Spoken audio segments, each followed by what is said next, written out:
Good morning, friends. Welcome to my YouTube channel, Daily News Editorial. In this channel, we regularly cover the Hindu editorial page articles. In today's video, I will be covering today's, that's 21st of July, editorial page article. This article talks about the recent controversy about spying high-profile people by Pegasus spyware system. Listening to the article gives you understanding of the author's viewpoint and also imparts you about the current happenings around the world. If you like my video, please like, subscribe and comment. So let's begin. Spy in hand, the government must come clean on the issues raised by revelations of phone surveillance. At least 1,000 Indian phone numbers are in a list of potential targets of surveillance using the Pegasus spyware sold by Israeli company the NSO group to weighted governments with the approval of the Israeli government. Of these, 300 numbers have been verified. 22 phones were subjected to forensic analysis by Amnesty International and peer reviewed by University of Toronto's Citizen Lab.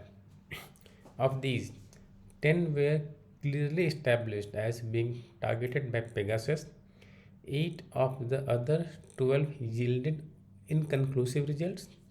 The evidence is strong, and the credibility of these revelations is extremely high. Indian citizens were indeed targets of a vicious, abominable, and uncivil surveillance campaign by the government entity, India or foreign. The buck stops with the government of India.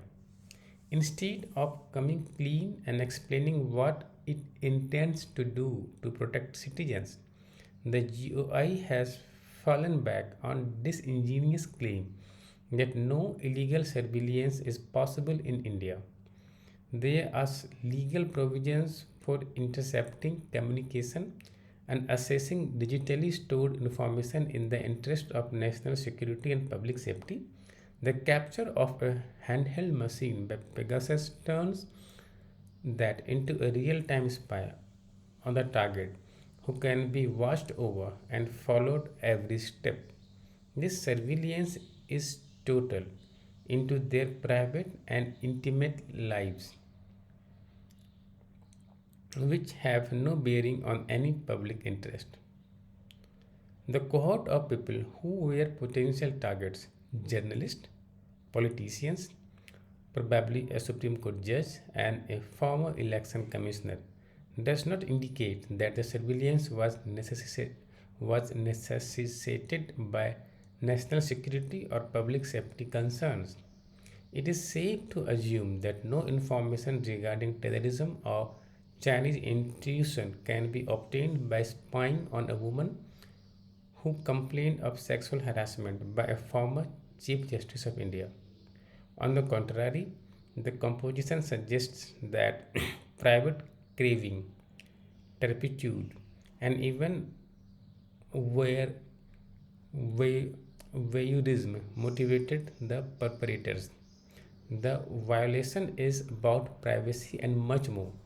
Information obtained illegally may have been used to compromise institutes, to steal elections, sabotage opposition campaigns, and even dislodge an opposition government.